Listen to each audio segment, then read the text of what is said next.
നമസ്കാരം.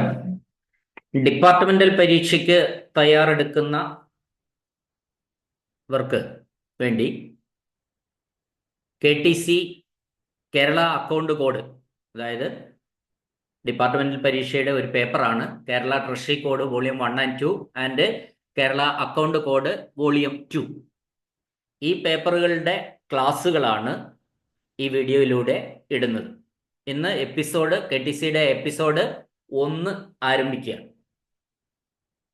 അപ്പോൾ നമുക്കറിയാം, ഈ KTC എന്ന് പറയുന്നതിൽ ഓരോ ദിവസങ്ങളും ട്രഷറി കോഡ്, പണമിടപാട്, പണം അടയ്ക്കല്, പണം വിതരണം, ഇത്തരം കാര്യങ്ങളിലൊക്കെ തന്നെ അതിൻ്റെ പഴയകാല നടപടിക്രമങ്ങളിൽ ഒരുപാട് മാറ്റങ്ങൾ വന്നിട്ടുണ്ട് ഇപ്പോൾ. അപ്പോൾ ആ മാറ്റങ്ങൾ എന്ന് പറയുന്നത് ഡിജിറ്റലൈസേഷന്റെ ഭാഗമായിട്ട് വരുമ്പോൾ ആ മാറ്റങ്ങൾ ഓരോ ദിവസവും മാറിക്കൊണ്ടിരിക്കുന്നു എന്നുള്ളതാണ് സത്യം. അപ്പോൾ നമ്മൾ ഈ ട്രഷറി കോഡിലുള്ള റൂൾസ് ഒക്കെ നമുക്ക് പരീക്ഷയ്ക്ക് നോക്കേണ്ടി വരുന്ന സന്ദർഭത്തിൽ നമ്മൾ ഇൻഡെക്സിൽ പോയിട്ട് അത്തരം കാര്യങ്ങൾ കണ്ടുപിടിക്കാം. അല്ലാതെ ട്രഷറിയോടനുബന്ധിച്ച് സംബന്ധമായിട്ട് ഒരുപാട് ഫോംസ് ഉണ്ട്. അത്തരം ഫോറങ്ങളുടെ നമ്പർ അറിയപ്പെടുന്ന TR എന്ന പേരിലാണ്. TR എന്ന പ്രഫിക്സോട് കൂടിയാണ് ഫോറൻ നമ്പർ പറയുന്നത്. TR 74, TR 25. അപ്പോൾ ആ ഫോറങ്ങളും നമുക്ക് ഇൻഡെക്സിൽ പോയി മനസ്സിലാക്കി പരീക്ഷയ്ക്ക് എഴുതാം. നിരവധി ഫോറങ്ങൾ ചോദിക്കാറുണ്ട് എക്സാമിന്. അതുകൊണ്ട് നമ്മൾ ടെക്സ്റ്റ് പഠിക്കുക എന്നുള്ളതല്ല, ടെക്സ്റ്റിന് ഈ ഗവൺമെന്റ് പബ്ലിക്കേഷൻസ് ആയിട്ടുള്ള ക്ലാസ് റൂമിൽ കൊണ്ടുപോകേണ്ട ടെസ്റ്റ്, ഈ 3 പേപ്പറുകളും ക്ലാസ് റൂമിൽ കൊണ്ടുപോകാവുന്ന, പരീക്ഷയ്ക്ക് കൊണ്ടുപോയി എഴുതാവുന്ന പേപ്പറുകളൊക്കെ തന്നെ, പേപ്പറുകളുടെ ടെക്സ്റ്റ് പുസ്തകങ്ങൾ, അംഗീകൃത പുസ്തകങ്ങൾ നമ്മൾ നന്നായി പരിചയപ്പെട്ടിട്ട് വേണം. ഒന്നും കാണാതെ പഠിക്കേണ്ട ആവശ്യമില്ല. ക്ലാസ്സുകൾ കേൾക്കുക, പുസ്തകങ്ങൾ പരിചയപ്പെടുക, ക്ലാസ് റൂമിൽ പരീക്ഷാ റൂമിൽ കൊണ്ടുപോകുന്ന പുസ്തകങ്ങൾ പരിചയപ്പെടുക. ഇത്ര മാത്രമാണ് നമ്മൾ ചെയ്യേണ്ടത്. അപ്പോൾ അങ്ങനെ പരിചയപ്പെടുമ്പോൾ നമുക്ക് ഏതെങ്കിലും സംഗതിയുടെ റൂൾസ് ചോദിച്ചാലോ അല്ലെങ്കിൽ ഏതെങ്കിലും ഒരു കാര്യത്തിന്റെ ഫോം ചോദിച്ചാലോ പുസ്തകത്തിലുണ്ട്. ഇൻഡെക്സിൽ നോക്കിയിട്ട് വളരെ പെട്ടെന്ന് നമുക്കത് കണ്ടുപിടിക്കുകയും ആൻസർ ചെയ്യുകയും ചെയ്യാവുന്നതാണ്. ഇനി നമുക്ക് കേരള ട്രഷറി ചട്ടങ്ങൾ, ഞാൻ ഈ ക്ലാസ്സിൽ പറയുമ്പോൾ ഓരോ കണ്ടന്റിന്റെയും വിശദീകരണവും തരും. ഇടയ്ക്ക് ഞാനിങ്ങനെ ചോദ്യങ്ങളും ഇട്ടുകൊണ്ടാണ് ഈ ക്ലാസ് തയ്യാറാക്കിയിട്ടുള്ളത്. ഇപ്പൊ കേരള ട്രഷറി ചട്ടങ്ങൾ നിലവിൽ വന്നത് 1/7/1963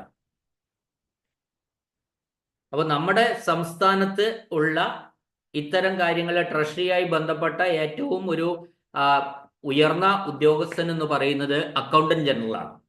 ആ അക്കൗണ്ടന്റ് ജനറൽ എന്ന് പറയുന്നത് C&AG ഓഫ് ഇന്ത്യക്ക് കീഴിൽ, C&AG എന്ന് പറഞ്ഞാല് controller and auditor general of ഇന്ത്യക്ക് കീഴിൽ, അതാണ് C&AG എന്ന് നമ്മൾ പറയാം. Controller and auditor general of India.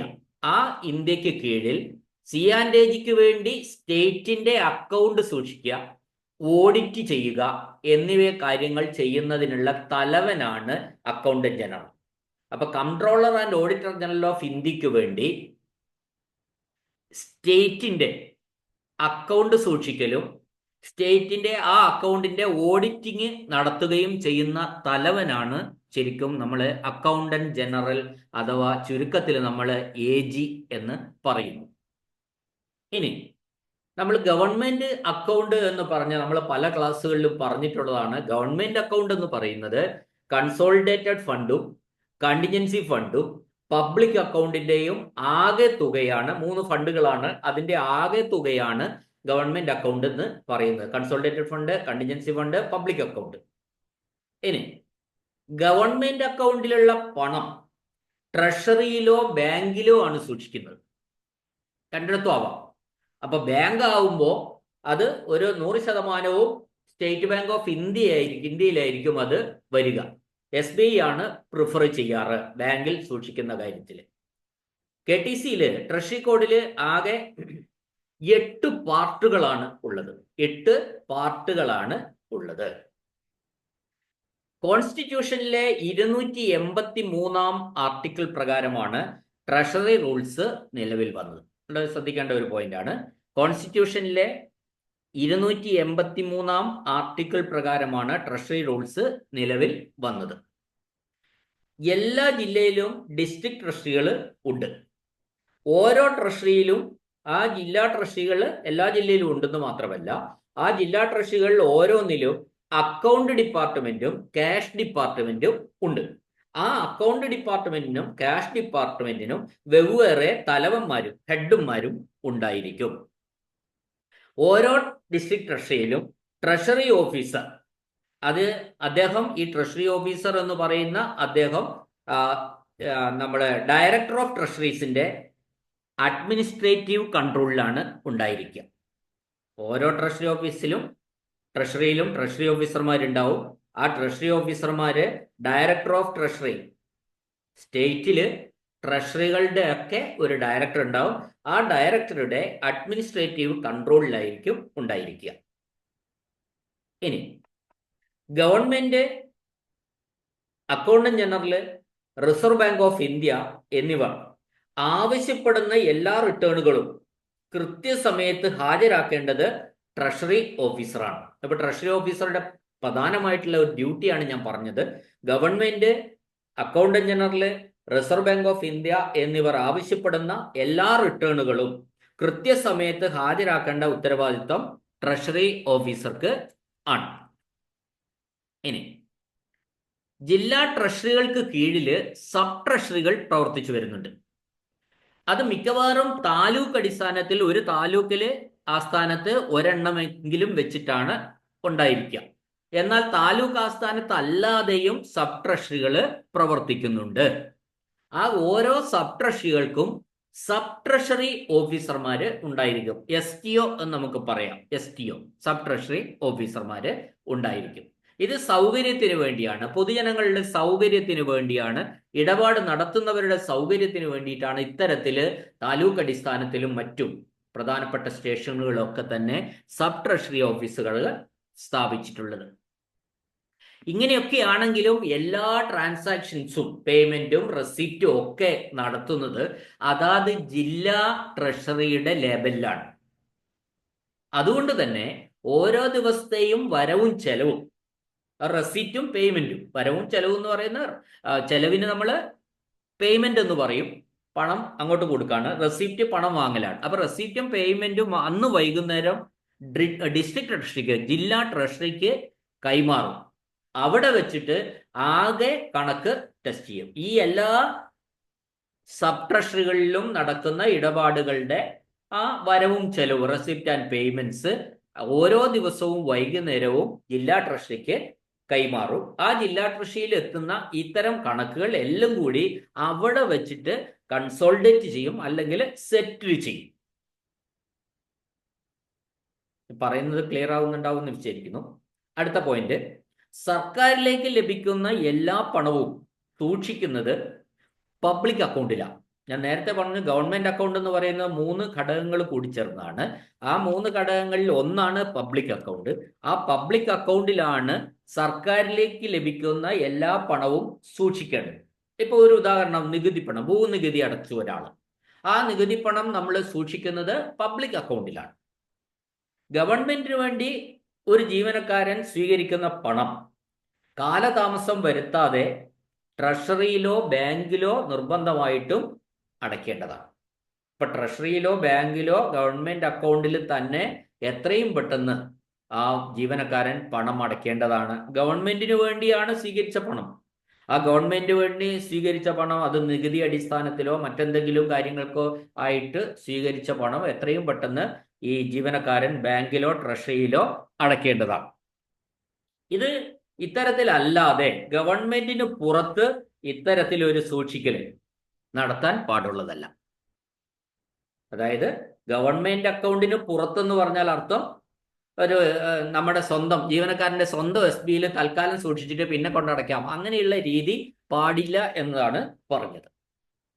ഇനി ചില പേയ്മെന്റ്സ് നടത്താൻ ട്രഷറി ഓഫീസറിന് അധികാരമുണ്ട്. ചില കാര്യങ്ങളിൽ ചില വിട്ടുവീഴ്ചകൾ നടത്തി ട്രഷറി ഓഫീസർക്ക് ചില അധികാരങ്ങൾ, അത് പണം നൽകാനുള്ള അധികാരം ഉണ്ട്. എന്നാൽ പെൻഷനറി ബെനിഫിറ്റ്, പ്രത്യേകിച്ച് ജീവനക്കാരുടെ പെൻഷൻ ആനുകൂല്യങ്ങൾ നൽകാൻ അക്കൗണ്ട് ജനറലിന്റെ ഓതറൈസേഷൻ നിർബന്ധമാണ്. ഒരു ജീവനക്കാരുടെ പെൻഷൻ ആനുകൂല്യങ്ങൾ നൽകുന്നത് AGയുടെ ഓതറൈസേഷന്റെ അടിസ്ഥാനത്തിലാണ്. ട്രഷറി ഓഫീസർ സ്വന്തം നിലയ്ക്ക് ആ പെൻഷനറി ബെനിഫിറ്റിന്റെ കാര്യത്തിൽ ഒരു തീരുമാനവും എടുക്കാനുള്ള അധികാരം ട്രഷറി ഓഫീസർക്ക് ഇല്ല. ഇനി കളക്ടറുടെ ചില സ്പെഷ്യൽ ഓതറൈസേഷൻ മൂലം പെൻഷനറി ബെനിഫിറ്റ്സ് ഒഴികെയുള്ള കാര്യങ്ങൾക്ക് പണം നൽകാം. ഇപ്പൊ കളക്ടർ ഒരു പ്രത്യേക ഓതറൈസേഷൻ നടത്തുകയാണെങ്കിൽ അത് പെൻഷനറി ബെനിഫിറ്റ്സിൽ പറ്റില്ല, അല്ലാതെയുള്ള കാര്യങ്ങൾക്ക് ആ പണം ട്രഷറി ഓഫീസർക്ക് നൽകാവുന്നതാണ്. അത്തരം കാര്യങ്ങളിൽ AGയുടെ മുൻകൂർ അനുമതി തൽക്കാലം വേണ്ട, അതിനുശേഷം AGയെ അറിയിച്ചാൽ മതി. ഇനി ഈ ചില തുകകൾ നമ്മൾ ഗവൺമെന്റില് നമ്മൾ ഓഫീസിലേക്ക് ലഭിക്കുന്ന ചില പണം നമുക്ക് സ്വന്തം ആ ഓഫീസിന്റെ ആവശ്യങ്ങൾക്ക് വേണ്ടി ചില രീതിയിൽ നമുക്ക് ഉപയോഗിക്കാവുന്നതാണ്. ഇപ്പോൾ ഒരു ഉദാഹരണത്തിന് ഒരു ഹോസ്പിറ്റൽ പേവാർഡ് ചാർജ് ആയിട്ട് ലഭിക്കുന്ന തുക, ഹോസ്പിറ്റലിലെ ഗവൺമെന്റ് ഹോസ്പിറ്റലില് പേവാർഡുകളുണ്ട്, അത്തരത്തിൽ പേവാർഡുകളിൽ ലഭിക്കുന്ന പേവാർഡ് ചാർജ് തുക ആ ഗവൺമെന്റ് അക്കൗണ്ടിൽ അടയ്ക്കാതെ അവിടെ നിന്നും ഡിസ്ചാർജ് ആകുന്ന പേഷ്യൻസിന്റെ ഡ്യൂസ് റീഫണ്ട് ചെയ്യുന്നതിന് ഉപയോഗിക്കാം. അപ്പോൾ നമ്മൾ ഇത് പറഞ്ഞതിന്റെ അർത്ഥം എന്താണെന്ന് വെച്ചാൽ, നമുക്കൊരു ഗവൺമെന്റിലേക്ക് കിട്ടേണ്ട ഒരു പണം നമ്മൾ ജീവനക്കാരൻ കളക്ട് ചെയ്ത് ശരിക്കും അത് അടച്ചതിന് ശേഷം അത് തിരിച്ചെടുക്കുക വേണ്ടത്. എന്നാൽ ചില കാര്യങ്ങൾക്ക് ഉപയോഗിക്കുന്ന പണം നമ്മൾ ആ വരവിൽ നിന്ന് കുറച്ചെടുത്ത് ഇന്ന കാര്യങ്ങൾക്കൊന്ന് പ്രത്യേകമായിട്ട് പറഞ്ഞിട്ടുണ്ട് ചെലവഴിക്കാവുന്നതാണ്. അതിന് വേറൊരു ഉദാഹരണം, ലോട്ടറി ഓഫീസർക്ക് 5000 രൂപ വരെയുള്ള പണം കൊടുക്കാം എന്ന് പറഞ്ഞാൽ, ലോട്ടറി വിറ്റ് കിട്ടുന്ന പണം ലോട്ടറി ഓഫീസിൽ ലഭിച്ചാൽ ആ ലഭിക്കുന്ന പണത്തിൽ നിന്ന് 5000 വരെയുള്ള പ്രൈസ് മണി, അതായത് ലോട്ടറി അടിച്ച 5000 രൂപ വരെയുള്ളവർക്ക് ആ ലോട്ടറി വിറ്റ് കിട്ടുന്ന സംഖ്യയിൽ നിന്ന് ലോട്ടറി ഓഫീസർക്ക് പ്രൈസ് ആയിട്ട് കൊടുക്കാം. 5000-ൽ രൂപ കൂടുതൽ രൂപ പ്രൈസ് കിട്ടുന്നവർക്ക് അത്തരത്തില് വരവിൽ നിന്ന് തന്നെ ചെലവാക്കാനുള്ള അധികാരം ലോട്ടറി ഓഫീസർക്ക് ഇല്ല. മറ്റൊരു ഉദാഹരണം, ഇപ്പൊ സിവിൽ കോർട്ടിൽ ലഭ്യമാകുന്ന പണം, കോടതിയിൽ സിവിൽ കോർട്ടിൽ ലഭ്യമാകുന്ന ഗവൺമെന്റിലേക്ക് പോകേണ്ട പണം കമ്മീഷണറുടെ ഫീസായിട്ട് നൽകാം. ആ കമ്മീഷണറുടെ ഫീസായിട്ട് നൽകിയതിന് ശേഷമുള്ള പണം നമ്മൾ ഗവൺമെന്റ് അക്കൗണ്ടിലേക്ക് അടച്ചാൽ മതി. അപ്പൊ ഇവിടെയൊക്കെ ചെയ്തിരിക്കുന്ന ഒരു കാര്യം എന്താണെന്ന് വെച്ചാൽ, ഇതിനാണ് നമ്മൾ ഡയറക്റ്റ് അപ്രോപ്രിയേഷൻ എന്ന് പറയുന്നത്.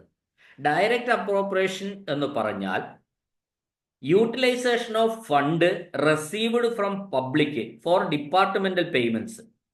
നമ്മുടെ ഡിപ്പാർട്ട്മെന്റലായിട്ടുള്ള കൊടുക്കേണ്ട പണം ഇത്തരം റെസീറ്റിൽ നിന്ന് ഉപയോഗിക്കാനുള്ള അധികാരം, അത് ലിമിറ്റ് ഉണ്ട്. ഇപ്പൊ ലോട്ടറിയുടെ കാര്യത്തിൽ ഞാൻ പറഞ്ഞു 5000 രൂപയാണ് ലിമിറ്റ്. അത്തരത്തില് കുറച്ച് കാര്യങ്ങൾക്ക് വേണ്ടിയിട്ട് ആ വരവിൽ നിന്ന് തന്നെ നേരിട്ടെടുത്ത് ചെലവ് ചെയ്യാനുള്ള അധികാരം ഉണ്ട് ആ ഓഫീസർമാർ, അതാത് ഡിപ്പാർട്ട്മെന്റിലെ പ്രത്യേകമായിട്ട് പറഞ്ഞിരിക്കുന്ന ഓഫീസർ. ഇപ്പൊ ലോട്ടറി ഓഫീസർ, ജില്ലാ ലോട്ടറി ഓഫീസറെ പോലെയുള്ള ഉദ്യോഗസ്ഥന്മാർക്ക് അത്തരത്തിലുള്ള അധികാരമുണ്ട്. അതിനാണ് നമ്മൾ ഡയറക്റ്റ് അപ്രോപ്രിയേഷൻ എന്ന് പറഞ്ഞിരിക്കുന്നത്. എന്നാൽ ഡയറക്റ്റ് അപ്രോപ്രിയേഷൻ പാടില്ലാത്ത ചില സന്ദർഭങ്ങളും ഉണ്ട്. ഉദാഹരണത്തിന് ഡയറക്റ്റ് അപ്രോപ്രിയേഷന് പറ്റാത്ത ഒരു ഉദാഹരണമാണ് ഞാൻ പറയുന്നത്. Payment of current charge to KCB. നമ്മൾ വരവ് വന്ന പണത്തിൽ നിന്ന് ഇലക്ട്രിസിറ്റി ബോർഡിന് ആ ഓഫീസിലെ കറണ്ട് ചാർജ് അടയ്ക്കാൻ വേണ്ടിയിട്ട് ഈ പണം ഡയറക്റ്റ് അപ്രോപ്രിയേഷനായിട്ട് ഉപയോഗിക്കാൻ പാടുള്ളതല്ല. അപ്പൊ ഡയറക്റ്റ് അപ്രോപ്രിയേഷൻ എന്ന് പറയുന്ന നേരിട്ടുള്ള ചെലവ് ചെയ്യലിന് കൃത്യമായ മാർഗനിർദ്ദേശമുണ്ട്.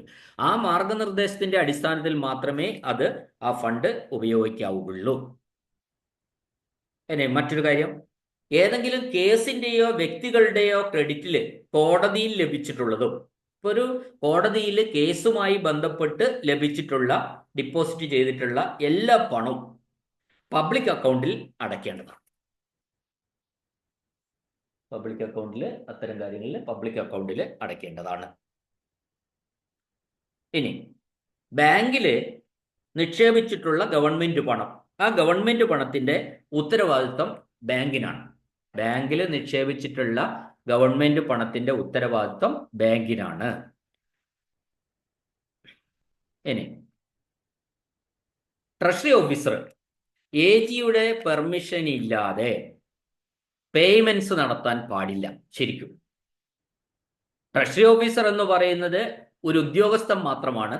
അപ്പോൾ ട്രഷറി അക്കൗണ്ടന്റ് ജനറലിന്റെ നിർദ്ദേശങ്ങൾ ഇല്ലാതെ ഉത്തരവിന്റെ കോപ്പി ട്രഷറിയിൽ എത്തിയതിന് ശേഷം മാത്രമേ പേയ്മെന്റ്സുകൾ സാധാരണഗതിയിൽ ട്രഷറി ഓഫീസർ നടത്താൻ പാടുള്ളൂ.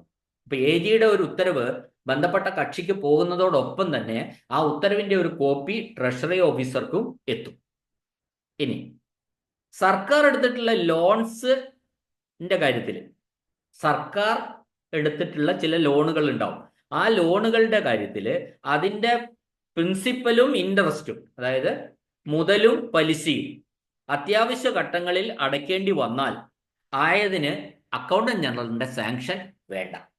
ഗവൺമെന്റ് എടുത്തിട്ടുള്ള ചില ലോണുകളുടെ കാര്യത്തിലുള്ള മുതലും പലിശയും അടക്കേണ്ടി വന്നാൽ, അത്യാവശ്യ ഘട്ടങ്ങളിൽ അടയ്ക്കേണ്ടി വന്നാൽ അതിന് അക്കൗണ്ടന്റ് ജനറലിന്റെ സാങ്ഷൻ വേണ്ട. ഏതെങ്കിലും ഒരു പേയ്മെന്റ്സിന്റെ കാര്യത്തിൽ തർക്കം വന്നാൽ, അതായത് ഒരാൾക്ക് പണം കൊടുക്കുന്നു, പണം കൊടുക്കാൻ അയാൾ ബില്ല് കൊണ്ട് സമർപ്പിച്ചു, ആ ബില്ല് കൊണ്ട് സമർപ്പിച്ചു കഴിഞ്ഞപ്പോൾ അയാൾക്ക് പിന്നെ കൊടുക്കുന്ന കാര്യത്തിൽ ഒരു സംശയവും തർക്കവും ഒക്കെ വന്നു കഴിഞ്ഞാൽ നമ്മൾ അതിന്റെ ക്ലാരിഫിക്കേഷൻ അക്കൗണ്ടന്റ് ജനറലിന്റെ അതിന്റെ ക്ലാരിഫിക്കേഷൻ കിട്ടിയതിന് ശേഷം മാത്രമേ പണം നൽകാൻ പാടുള്ളൂ. ഇനി ഗസറ്റഡ് ഓഫീസർമാരുടെ കാര്യത്തിൽ ഗസറ്റഡ് ഓഫീസർമാർക്ക് പേ ആൻഡ് അലവൻസ്, ശമ്പളവും അലവൻസുകളും നൽകാൻ അക്കൗണ്ടന്റ് ജനറലിന്റെ ഒരു ഓതറൈസേഷൻ വേണം. ആ അക്കൗണ്ടന്റ് ജനറലിന്റെ ഓതറൈസേഷനാണ് നമ്മൾ പേ സ്ലിപ്പ് എന്ന് പറയുന്നത്. പേ സ്ലിപ്പ്. അപ്പോൾ ഗസറ്റഡ് ഓഫീസർമാർക്ക് പേ സ്ലിപ്പ് കിട്ടിയാൽ മാത്രമേ ശമ്പളം കൊടുക്കാൻ പാടുള്ളൂ. ഇനി ഒരു ഗസറ്റഡ് ഓഫീസർ ഒരു ഓഫീസിൽ നിന്ന് മറ്റൊരു ഓഫീസിലേക്ക് ട്രാൻസ്ഫർ ആയി വന്നാൽ അവിടെ നമുക്ക് അവിടെ നിന്ന് പഴയ സ്ഥലത്ത് നിന്ന് നമുക്കൊരു LPC കിട്ടും. ഈ ഓഫീസറുടെ ലാസ്റ്റ് പേ സർട്ടിഫിക്കറ്റ് എന്ന് പറയും, LPC. ആ LPCയുടെ അടിസ്ഥാനത്തിൽ 3 മാസം വരെ ഇയാൾക്ക് ശമ്പളം നൽകാം. പുതിയ പേ സ്ലിപ്പ് വരുന്നത് വരെയില്ല. പേ സ്ലിപ്പ് വരുന്നത് വരെയോ അല്ലെങ്കിൽ 3 മാസമോ ഏതാണോ കുറവ് ആ കാലഘട്ടം ഈ ഗസറ്റഡ് ഓഫീസറിന് ശമ്പളം നൽകാം. 3 മാസം കഴിഞ്ഞാൽ പേ സ്ലിപ്പിന്റെ അടിസ്ഥാനത്തിൽ മാത്രമേ, അപ്പൊ പുതിയ ഓഫീസിലേക്ക് പുതിയ ഓഫീസർ എത്തിക്കഴിഞ്ഞാൽ അതിന് ഒരു AG അക്കൗണ്ടന്റ് ജനറൽ അതിന് പേ സ്ലിപ്പ് നൽകുക. ആ പേ സ്ലിപ്പിന്റെ അടിസ്ഥാനത്തിലേ നമ്മൾ ശമ്പളവും അലവൻസുകളും കൊടുക്കാൻ പാടുള്ളൂ. അപ്പൊ ശമ്പളവും അലവൻസുകളും കൊടുക്കാതിരിക്കാൻ സ്ഥലം മാറി വരുന്ന ഉദ്യോഗസ്ഥരെ സംബന്ധിച്ചിടത്തോളം LPCയുടെ അടിസ്ഥാനത്തിൽ, ലാസ്റ്റ് പേ സർട്ടിഫിക്കറ്റിന്റെ അടിസ്ഥാനത്തിൽ 3 മാസത്തോളം ഇത് കൊടുക്കാവുന്നതാണ്. ഇനി ട്രഷറി ഓഫീസർ അനുവദിച്ചു കൊടുത്തിട്ടുള്ള എല്ലാ പേയ്മെന്റ്സും അതിന്റെ ഡീറ്റെയിൽസ് അക്കൗണ്ടന്റ് ജനറലിനെ അറിയിച്ചുകൊണ്ടേയിരിക്കണം. നമ്മൾ ഉപയോഗിച്ചിരിക്കുന്ന ഈ LPC, ലാസ്റ്റ് പേ സർട്ടിഫിക്കറ്റ് എന്ന് പറയുന്ന ആ ഫോർമാറ്റ്, LPCയുടെ ഫോർമാറ്റ് ഉണ്ടാക്കിയിരിക്കുന്നത് C&AG ആണ്. C&AG എന്ന് പറഞ്ഞാൽ കൺട്രോളർ ആൻഡ് ഓഡിറ്റർ ജനറലാണ് അത് ഉണ്ടാക്കിയിരിക്കുന്നത്. ഇനി നമ്മൾ സമർപ്പിച്ചിരിക്കുന്ന ബില്ലുകളിൽ, നമ്മൾ ട്രഷറിയിൽ സമർപ്പിക്കുന്ന ബില്ലുകളിൽ ഏതെങ്കിലും തരത്തിലുള്ള കണക്ക് പ്രശ്നങ്ങൾ, അരിത്തമെറ്റിക്കൽ എററുകൾ ഉണ്ടെങ്കിൽ അത് ട്രഷറി ഓഫീസർക്ക് തിരുത്താവുന്നതും, അതായത് ചെറിയ ചെറിയ തകരാറുകൾ ഉണ്ടെങ്കിൽ ട്രഷറി ഓഫീസർക്ക് തിരുത്താവുന്നതും ആയത് നമ്മുടെ DDOയെ അറിയിക്കുമ്പോൾ. DDO എന്ന് പറഞ്ഞാൽ ഡ്രോയിങ് ആൻഡ് ഡിസ്പേഴ്സിങ് ഓഫീസർ, അതായത് ശമ്പളം വാങ്ങുന്ന തലവൻ ആണ് DDO എന്ന് പറയുന്നത്. ബാക്കി ജീവനക്കാർക്കൊക്കെ ശമ്പളം വാങ്ങി വിതരണം നടത്തുന്ന ഉദ്യോഗസ്ഥനെയാണ് നമ്മൾ DDO എന്ന് പറയുന്നത്. ഇനി ഇപ്പൊ കളക്ടറൊക്കെ ചില കലാമിറ്റീസ് വരുമ്പോൾ, പ്രളയം, പകർച്ചവ്യാധിയൊക്കെ വരുമ്പോൾ അർജന്റായി പണം കൊടുക്കേണ്ടി വരും. ആ കളക്ടറുടെ ഓതറൈസേഷൻ അതിനുണ്ടാവും. അത്തരത്തിൽ പണം കൊടുക്കേണ്ടി വന്നാൽ അത് വളരെ പെട്ടെന്ന് തന്നെ AGയെ അറിയിക്കേണ്ടതാണ്. കൊടുക്കണം. അങ്ങനെ വന്നാൽ പണം കൊടുക്കേണ്ടതായിട്ട് വരും. ആ പണം കൊടുക്കുന്നത് കളക്ടറുടെ ഓതറൈസേഷന്റെ അടിസ്ഥാനത്തിലാണ്. അങ്ങനെ കൊടുത്തു കഴിഞ്ഞാൽ അത് എത്രയും പെട്ടെന്ന് അക്കൗണ്ടന്റ് ജനറലെ അറിയിക്കേണ്ടതാണ്. ഇനി കളക്ടർ സ്ഥലത്തില്ലാതെ വന്നാൽ അതിന്റെ തൊട്ട് താഴെയുള്ള ഉദ്യോഗസ്ഥരായിട്ടുള്ള ADM അല്ലെ റവന്യൂ ഡിവിഷണൽ ഓഫീസർ RDO ഇവർക്കും ഈ അധികാരം ഉണ്ടായിരിക്കും. ഇനി ഒരു ഡി ഡി ഒ എന്ന് പറയുന്നത് പിന്നെ ഡ്രോയിങ് ആൻഡ് ഡിസ്ബേഴ്സിംഗ് ഓഫീസർ, ശമ്പളം വാങ്ങി വിതരണം ചെയ്യുന്ന ആ ഓഫീസിന്റെ തലവനാണ് DDO. DDO ട്രഷറിയിൽ ഒരു പുതിയതായിട്ട് വന്നു കഴിഞ്ഞാൽ ഒരു സ്പെസിമെൻ സിഗ്നേച്ചർ കാർഡ് നൽകണം. അദ്ദേഹത്തിന്റെ സൈൻ ഇട്ട ഒരു കാർഡ്. ആ കാർഡിന് ട്രഷറിയിൽ അപേക്ഷിച്ചാൽ ആ കാർഡ് കിട്ടും. ആ കാർഡിൽ 3 സൈൻ ഉണ്ടായിരിക്കും. ആ സ്പെസിമെൻ സിഗ്നേച്ചർ പിന്നെ നമ്മുടെ തൊട്ടുയർന്ന ഈ DDOയുടെ തൊട്ടുയർന്ന ഉദ്യോഗസ്ഥൻ, അയാൾ ഗസറ്റഡ് ഓഫീസർ അല്ലെങ്കിൽ ആ DDOയുടെ തൊട്ടുയർന്ന ഉദ്യോഗസ്ഥൻ അറ്റസ്റ്റ് ചെയ്തിരിക്കുകയും വേണം. ഗസറ്റഡ് ഓഫീസർ ആണെങ്കിൽ വേറൊരു അറ്റസ്റ്റേഷന്റെ ആവശ്യം ഇല്ല. എന്നാൽ ഇപ്പോൾ അതും മാറി, ഇപ്പോൾ ഡിജിറ്റൽ സിഗ്നേച്ചർ യുഗമാണ്. എല്ലാ DDOമാർക്കും ഡിജിറ്റൽ സിഗ്നേച്ചർ ആണ് ഇപ്പോൾ ഉള്ളത്. ഇനി ട്രഷറി ഓഫീസർ ഏതെങ്കിലും തരത്തിലുള്ള അധിക തുക കൊടുത്തുപോയാൽ, ബൈ മിസ്റ്റേക്ക് കൊടുത്തുപോയാൽ, അതായത് AGയുടെ നിർദ്ദേശാനുസരണം ഉടൻ തന്നെ തിരിച്ചു പിടിക്കേണ്ടതാണ്. അത്തരത്തിൽ ഏതെങ്കിലും അധിക തുക കൊടുത്തിട്ടുണ്ടെങ്കിൽ, അത് മിസ്റ്റേക്ക് കൊണ്ട് സംഭവിക്കുന്നതാണ്, അങ്ങനെ ഉണ്ടെങ്കിൽ അത് അക്കൗണ്ടന്റ് ജനറലിന്റെ നിർദ്ദേശാനുസരണം വളരെ പെട്ടെന്ന് തന്നെ അത് തിരിച്ചു പിടിക്കേണ്ടതാണ്. ഇനി state to state cash transactions, അതായത് സംസ്ഥാനങ്ങൾ തമ്മിലുള്ള പണമിടപാടുകൾ. RBIയുടെ സെൻട്രൽ അക്കൗണ്ട് സെക്ഷനിൽ നാഗപ്പൂരിൽ സ്ഥിതി ചെയ്യുന്ന സെൻട്രൽ അക്കൗണ്ട് സെക്ഷൻ മുഖാന്തരമാണ് നടത്തുന്നത്. അതായത് സംസ്ഥാനങ്ങൾ തമ്മിലുള്ള debit and credit cash transactions, പണമിടപാടുകൾ റിസർവ് ബാങ്കിന്റെ നാഗപ്പൂരിൽ സ്ഥിതി ചെയ്യുന്ന സെൻട്രൽ അക്കൗണ്ട് സെക്ഷൻ മുഖാന്തരമാണ് നടത്തുന്നത്. ഇത് നടത്തുന്നത് വരെ ഡെബിറ്റ് ആൻഡ് ക്രെഡിറ്റ് ഗവൺമെന്റ് അക്കൗണ്ടിൽ രേഖപ്പെടുത്തിയിരിക്കണം. നമ്മുടെ ഏത് സംസ്ഥാനത്താണോ ഇത് ചെയ്യുന്നത് ആ സംസ്ഥാനത്തിന്റെ ഗവൺമെന്റ് അക്കൗണ്ടിൽ ഇത് രേഖപ്പെടുത്തിയിരിക്കുന്നത്. എപ്പോൾ വരെ? ടിൽ ഈ ട്രാൻസാക്ഷൻ അവിടെ നാഗ്പൂർ മുഖാന്തരം നടത്തുന്നത് വരെ ഇവിടെ ഗവൺമെന്റ് അക്കൗണ്ടിൽ ഇത് രേഖപ്പെടുത്തിയിരിക്കണം. ഞാനിത് ഓരോന്നും ഇങ്ങനെ പറയുന്നത് ഓരോ പോയിന്റ് എടുത്തിട്ട് പറയുകയാണ്. ഇനി നോൺ ഗസറ്റഡ് ഓഫീസർ ഗസറ്റഡ് ആയി. നോൺ ഗസറ്റഡ് ഓഫീസർ ഗസറ്റഡ് ആയി. ഞാൻ ഒരു ഉദാഹരണം പറഞ്ഞ, ഒരു ഹൈസ്കൂൾ അധ്യാപകൻ ഹൈസ്കൂൾ ഹെഡ്മാഷായി മാറി. അങ്ങനെ മാറി എങ്കിൽ അയാൾക്ക് ട്രാൻസിറ്റ് പേ ഉണ്ട്. അതായത് ജോയിനിങ് ടൈം എടുക്കും. അയാൾ 6 ദിവസം പ്രിപ്പറേഷനും 1 ദിവസം 2 ദിവസം യാത്രയ്ക്കുള്ള സമയം എടുത്തു. അങ്ങനെ 7-8 ദിവസം ജോയിനിങ് ടൈം എടുക്കും. ആ ജോയിനിങ് ടൈം എടുക്കുന്ന സമയത്തെ ശമ്പളം അതിന് ട്രാൻസിറ്റ് പേ എന്നാ പറയുക. ആ ട്രാൻസിറ്റ് പേ നൽകുന്നത് പുതിയതായി ചെല്ലുന്ന സ്ഥാപനത്തിൽ വെച്ചാണ്.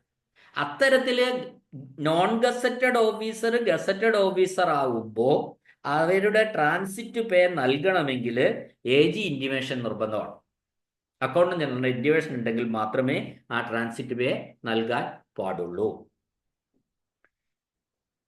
ഇനി അക്കൗണ്ടന്റ് ജനറൽ ഗസറ്റഡ് ഓഫീസർമാർക്ക് ശമ്പളം നൽകുന്ന ഇന്റിമേഷനാണ്, നമ്മൾ നേരത്തെ പറഞ്ഞതാണ്. ആ ഇന്റിമേഷന് പറയുന്ന പേരാണ് പേ സ്ലിപ്പ്. ഇനി എല്ലാ ജീവനക്കാർക്കും LPC വെച്ചിട്ടാണ് നമ്മൾ ശമ്പളം കൊടുക്കുന്നത്, ട്രാൻസ്ഫർ ആയി പോകുമ്പോഴും ഒക്കെ. എന്നാൽ LPC ഇല്ലാതെ ശമ്പളം നൽകാൻ കഴിയുന്നത് ആർക്കാണ് എന്ന് ചോദിച്ചാൽ അത് ആദ്യമായി നിയമിക്കപ്പെട്ട ഒരു ജീവനക്കാരന് മാത്രമേ LPC ഇല്ലാതെ ശമ്പളം കൊടുക്കാൻ പറ്റൂ. അതായത് ഒരു പുതിയതായിട്ട് ഒരു PSC കാൻഡിഡേറ്റ് ജോയിൻ ചെയ്തു, അയാൾക്ക് LPC കൊടുക്കാനില്ല, അയാൾ ലാസ്റ്റ് പേ എന്ന് പറയുന്ന ഒന്നുമില്ല, പുതിയതായിട്ട് വന്നതാണ്. അത്തരം ആൾക്കാർക്ക് മാത്രമേ LPC ഇല്ലാതെ ശമ്പളം കൊടുക്കാൻ പാടുള്ളൂ. ഇനി നോൺ ഗസറ്റഡ് ആയിട്ടുള്ള എല്ലാ DDOമാരുടെയും specific signature card counter sign ചെയ്യേണ്ടത് gazetted controlling officer or superior ഓഫീസറാണ്. ഇപ്പൊ ഞാൻ ഒരു ഉദാഹരണം അതുപോലെ പറയാം. അതായത് DDOമാരെല്ലാം ഗസറ്റഡ് ആവണമെന്നില്ല. ഒരു ഗവൺമെന്റ് UP സ്കൂൾ HM, ഒരു ഉദാഹരണം ഞാൻ പറയുന്നത്, government UP school head master, അയാൾ ഗസറ്റഡ് ഓഫീസർ അല്ല. എന്നാൽ അയാൾ DDO ആണ്. അങ്ങനെ ആ DDO ആ UP സ്കൂളിലെ മുഴുവൻ അധ്യാപകർക്ക് ശമ്പളം വാങ്ങിക്കൊടുക്കുന്നത് ആ DDO ആണ്. എന്നാൽ അദ്ദേഹത്തിന്റെ സ്പെസിഫിക് സിഗ്നേച്ചർ കാർഡ് ഗസറ്റഡ് ആയിട്ടുള്ള സുപ്പീരിയർ ഓഫീസർ അഥവാ AEO കൗണ്ടർ സൈൻ ചെയ്യണം എന്നാ ഈ പറഞ്ഞതിന്റെ അർത്ഥം. സ്പെസിഫിക് സിഗ്നേച്ചർ കാർഡ് നമുക്ക് എവിടുന്ന കിട്ടുക എന്ന് ചോദിച്ചാൽ ട്രഷറിയിൽ നിന്നാണ് സ്പെസിഫിക് സിഗ്നേച്ചർ കാർഡ് നമുക്ക് ലഭിക്കും. ഇനി അക്കൗണ്ടന്റ് ജനറൽ, നമ്മളിപ്പോൾ അക്കൗണ്ടന്റ് ജനറലിനെ പറ്റിയാണ് പറഞ്ഞത്, അയാളാണ് സ്റ്റേറ്റിലെ പൂർണ്ണാധികാരി. ഈ അക്കൗണ്ടന്റ് ജനറൽ എന്ന് പറയുന്നത് C&AGയുടെ പൊതുവായ നിയന്ത്രണങ്ങൾക്ക് വിധേയനായിരിക്കുന്നതാണ്. അതായത് കൺട്രോളർ ആൻഡ് ഓഡിറ്റർ ജനറലിന്റെ പൊതുവായ നിയന്ത്രണങ്ങൾക്ക് വിധേയനായിട്ടാണ് ഈ AG പ്രവർത്തിക്കുന്നത്.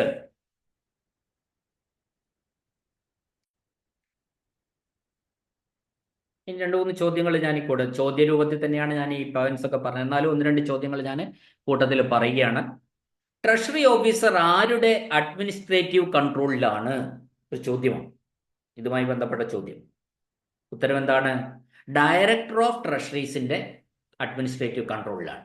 സംസ്ഥാനത്തെ ഡയറക്ടർ ഓഫ് ട്രഷറീസിന്റെ കൺട്രോളിലാണ് ട്രഷറി ഓഫീസർ ഉണ്ടായിരിക്കുക. ഇനി അടുത്ത ചോദ്യം, വകുപ്പുതല ചെലവുകൾക്കായി നേരിട്ട് വിനിയോഗിക്കാവുന്ന സിവിൽ കോടതികൾ ലഭിക്കുന്ന പണത്തിന്റെ ഉദാഹരണം. അപ്പോ ഞാനിപ്പോ പറഞ്ഞു ഡയറക്റ്റ് അപ്രോപ്രിയേഷൻ പറഞ്ഞു, നേരിട്ട് ചെലവഴിക്കാം. അപ്പോൾ വകുപ്പുതല ചെലവുകൾക്കായി നേരിട്ട് വിനിയോഗിക്കാവുന്ന സിവിൽ കോടതികൾ ലഭിക്കുന്ന പണം. പല ഉദാഹരണം ഞാൻ നേരത്തെ പറഞ്ഞു, ലോട്ടറിയുടെ പറഞ്ഞു, പിന്നെ പേവാർഡ് ചാർജ് പറഞ്ഞു. ഇവിടെ പറയുന്നല്ലോ പിന്നെ സിവിൽ കോടതിയിൽ ലഭിക്കുന്ന പണം നേരിട്ട് ഉപയോഗിക്കാൻ പറ്റുന്ന ഒരു ഉദാഹരണം, അതായത് കമ്മീഷണറുടെ ഫീസ് കൊടുക്കാം. അതിൽ നിന്ന് കമ്മീഷണറുടെ ഫീസ് അതിൽ നിന്ന് കൊടുക്കാവുന്നതാണ്. അതാണ് ഉദാഹരണം. ഇനി ജില്ലാ ലോട്ടറി ഓഫീസറുടെ ലോട്ടറി ടിക്കറ്റ് വിൽപ്പനയിൽ നിന്ന് ലഭിക്കുന്ന എത്ര വരെ തുക സമ്മാനത്തുക കൊടുക്കുന്നതിന് ഉപയോഗിക്കാം? നേരത്തെ നമ്മൾ പറഞ്ഞതാണ് 5000 രൂപ വരെ മാത്രമേ ജില്ലാ ലോട്ടറി ഓഫീസർക്ക് ഈ ലോട്ടറി വിറ്റ് കിട്ടുന്ന പണത്തിൽ നിന്ന് സമ്മാനം കൊടുക്കാൻ വേണ്ടി ഉപയോഗിക്കാൻ പാടുള്ളൂ. അടുത്ത ചോദ്യം, നേരിട്ടുള്ള വിനിയോഗം എന്നാൽ എന്താണ്? അതായത് ഡയറക്റ്റ് അപ്രോപ്രിയേഷൻ എന്ന് പറഞ്ഞാൽ എന്താണ്? അതിതാണ് ഡിപ്പാർട്ട്മെന്റൽ പേയ്മെന്റുകൾക്കായിട്ട് പൊതുജനങ്ങളിൽ നിന്നും ലഭിക്കുന്ന ഫണ്ട് വിനിയോഗത്തിനാണ് ഡയറക്റ്റ് അപ്രോപ്രിയേഷൻ എന്ന് പറയുന്നത്. Utilisation of fund received from public for departmental payments, അതായത് ഡിപ്പാർട്ട്മെന്റൽ പേയ്മെന്റ്സിന് വേണ്ടിയിട്ട് ഉപയോഗിക്കുക. അതാണ് നമ്മൾ പറഞ്ഞത്. ഇനി ട്രഷറിയിൽ നിന്ന് പിൻവലിക്കുന്ന പണം നേരിട്ട് വിനിയോഗിക്കുന്നതിനുള്ള പരമാവധി കാലയളവ് പറയുന്നുണ്ട്. ആ പരമാവധി കാലയളവ് എന്ന് പറയുന്നത്, ട്രഷറിയിൽ നിന്ന് പിൻവലിക്കുന്ന പണം നേരിട്ട് വിനിയോഗിക്കുന്നതിനുള്ള പരമാവധി കാലയളവ് എന്ന് പറയുന്നത് 1 മാസമാണ്.